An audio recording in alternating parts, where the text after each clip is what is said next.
Hello students, let us discuss density and molar mass of a gaseous substance in this video. As we are familiar with this formula, that is ideal gas equation, PV is equal to nRT. So we are finding out the density relation with molar mass. So we'll be using this formula PV is equal to nRT, where P is the pressure, V is the volume, N is the number of moles of gas, R is the gas constant, and T is the temperature. Here N is the number of moles. How we find out the N number of moles? What is the formula we'll be using? That is mole is equal to given mass by molar mass, that we have represented here, small m divided by capital M, where small m is the given mass and capital M is the molar mass. Now we will be applying this value, that is n. We will be substituting the n here. So we will be getting in this way, that is PV is equal to m by m R T. Here the n, that is n is equal to small m by capital M. So in the place of n we are using this one, that is small m by capital M, that is given mass by molar mass. Now when you rearrange this one, as we know that density is mass by volume relation is the density. So when we rearrange this one, take the volume this side.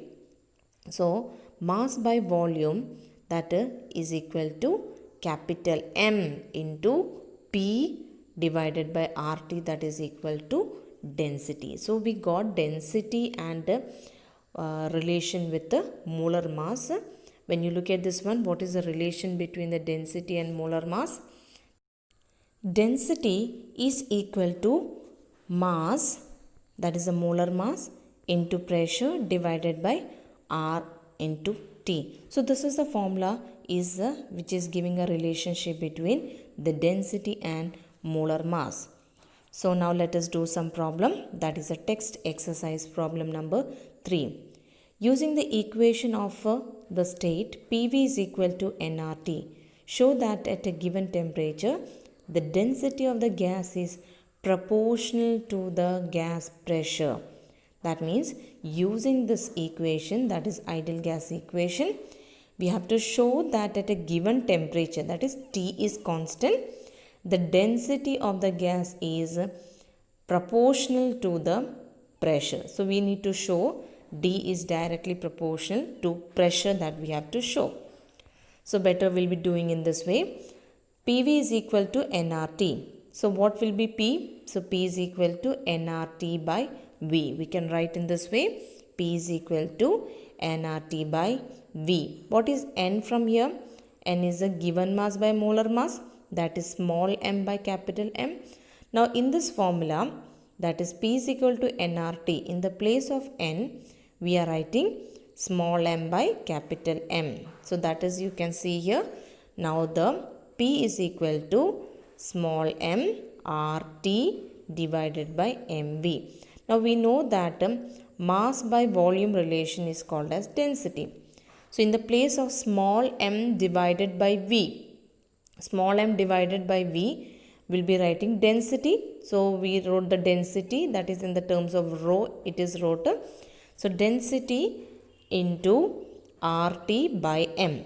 Now here the condition is given, that is the temperature is constant, because it is said that given temperature, that means T is constant, R we know that it is already a constant, and capital M, that is the molar mass, will also be a constant.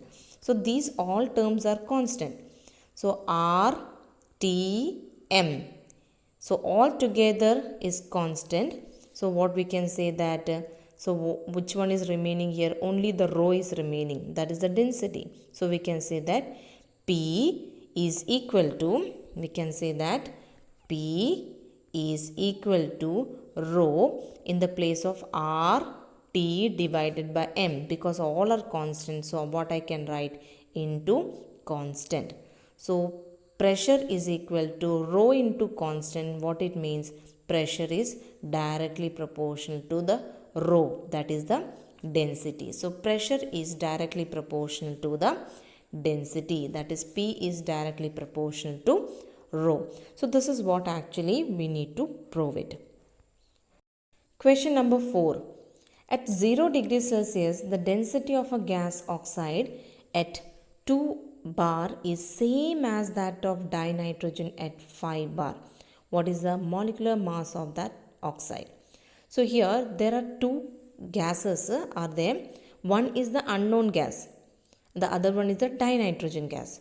So the pressure of the unknown gas is given to us, that is 2 bar, and the pressure of the known, that is a dinitrogen gas, is 5 bar. So we have to find it out, the molar mass of the unknown oxide we have to find it out.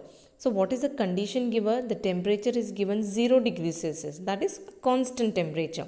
For both the cases the temperature is kept constant here, 0 degrees Celsius. And the density of the gas is said to be same for both. So at this condition density is same. So definitely we need to use the formula for density. What is the density? Density is equal to mp by RT. So here as we know that R is already a constant, temperature is also a constant, because 0 degrees Celsius the temperature is given here, that is fixed for both the cases. So temperature is also constant and the density is also same for both the cases. So what will be the relation? Then the relation becomes, because the density of first, that is the density of the first one will be written as, that is for the unknown gas, that is mp m1 p1 divided by RT. That is for the first case. And density for the second case, that is for dinitrogen, dt is equal to m2 p2 by RT. Look at here, R is constant, T is constant, and according to this d1 is equal to d2. d1 is equal to d2 means here when you equate these two equations, that is when you equate this equation 1 with equation 2, so you can say that here d1 is equal to d2, so the RHS side will also be equal. So at the time RT get cancelled, so what is remaining here? That is m1 p1 is equal to m2 p2. So we got m1 p1 is equal to m2 p2. So that is what it is written here. That is, in this expression, when the same temperature and for having a same density, at the time there will be m1 p1 is equal to m2 p2. Now here we need to find out the m1 for the first case, that is for the gases, unknown gas, we need to find out the molar mass. So m1 is unknown but p1 is given to us, that is 2 bar is given to us, and for dinitrogen the pressure is given 5 bar. So m2 is known to us because molar mass of dinitrogen is 28. So we are writing 28, and p2 is given to us 5. So when you solve it, you will be getting m1 is equal to 70U. So this is the derivation type of problem which is asked. So first you need to derive that m1 is p1 is equal to m2 p2. So then you can substitute the value and you can find out the value of m1. So this is what we have discussed about the relationship between the density and molar mass of a gaseous substance. And we also discussed the two problems related to this. So this is all about this video. Have a nice day.